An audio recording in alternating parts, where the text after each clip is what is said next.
My name is Heather, and I'm sitting in a small, well-lit attorney's office. Across the table, my father looks like a deflated balloon, his hands unsteady as he holds a pen.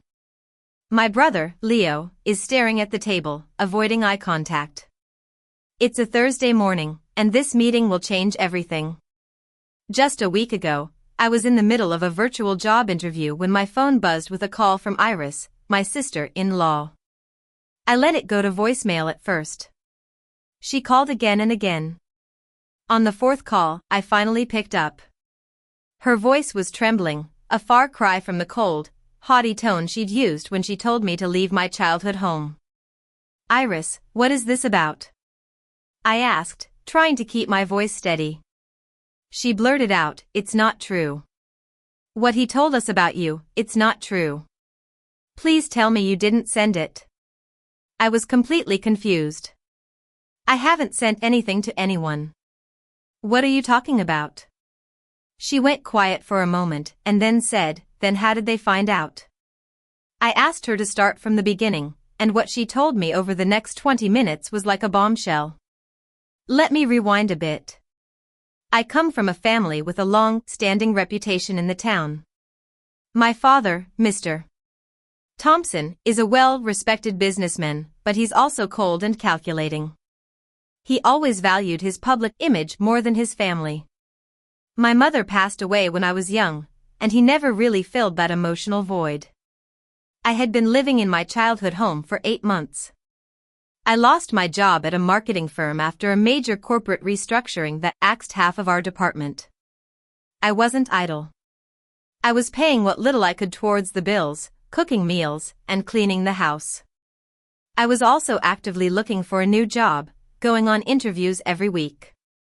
One evening, the air was thick with the smell of roast chicken and an underlying tension. Leo walked in with his pregnant wife, Iris. The moment she stepped through the door, I could feel a shift in the atmosphere. Iris strolled down the hallway and peeked into my bedroom, which was the most spacious room in the house. With a fake smile that didn't reach her eyes, she said to my father, "This would be perfect for the baby's nursery." It was as if I was invisible standing just a few feet away. My father looked at me, and for the first time, I saw a look of pure convenience on his face. He cleared his throat and said, "Heather, you'll have to move out of this room." I thought I had misheard him. "Dad, all my things are in here. Where am I supposed to go?" He waved his hand vaguely towards a small, damp storage room at the end of the hall with a broken window. "That'll do for now," he said. As Iris walked into my room, talking loudly about paint colors and crib placement, I felt my world crumbling around me. I looked at my father, hoping he'd come to his senses, but he just nodded along with Iris, as if I'd already agreed. Then Iris turned to me and said, "It would be better if you left the house altogether." It wasn't a suggestion, it was a command. There was a mocking undertone, like she knew she'd won this battle. My father didn't say a word to defend me. He just looked at the floor for a few seconds and then said, "She understands, right, Heather?" In that moment, I realized that I'd spent my whole life trying to fit into my father's idea of a perfect daughter. I'd been the responsible one, the quiet one, the one who never caused any trouble. But as soon as I needed a bit of support, I was labeled a burden. I went to my room and started packing. I pulled out 2 suitcases and methodically packed my laptop, my marketing portfolio, my grandmother's heirloom necklace, and all my important documents. I didn't shed a single tear because I knew that crying in front of these heartless people would only give them satisfaction. As I wheeled my suitcase towards the front door, my father said, "You're being so dramatic." I ignored him. Leo stood beside Iris in the kitchen doorway, silent as a statue. I closed the front door behind me and sat in my car in the driveway for a few minutes, just breathing. Then I drove away. I had $5,000 in savings and a contact, an old college friend named Maya, who had a spare room she was willing to rent to me short-term. That night, in Maya's small room with an unfamiliar mattress, I lay awake until the early hours of the morning, replaying the events of the evening in my mind. But I wasn't sad. I was filled with a strange, clarifying anger that felt like a driving force. Something inside me had broken, but it was the part that had been holding me back, the part that kept waiting for my father to love and support me unconditionally. That part shattered on the way to Maya's, and I didn't mourn its loss. Now, back to Iris's phone call. It turns out that one of our neighbors, an elderly woman named Mrs. Jenkins, had witnessed the whole scene from her front porch. She had always been fond of me and had no tolerance for what she called family cruelty.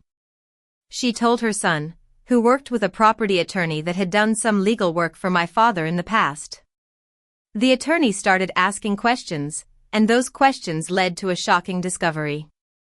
The house, the one I'd been kicked out of, the one my father had lived in for 25 years, wasn't entirely his. My grandmother, before she passed away 5 years ago, had quietly amended her estate documents to include my name on the deed as a co-owner. She'd made it conditional on my father's proper care and maintenance of the property.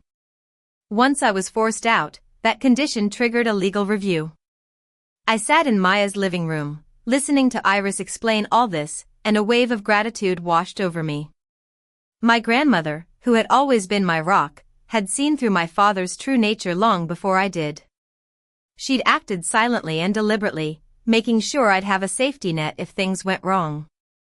Within a week, I was in touch with my grandmother's attorney, a sharp and professional woman named Miss Reed.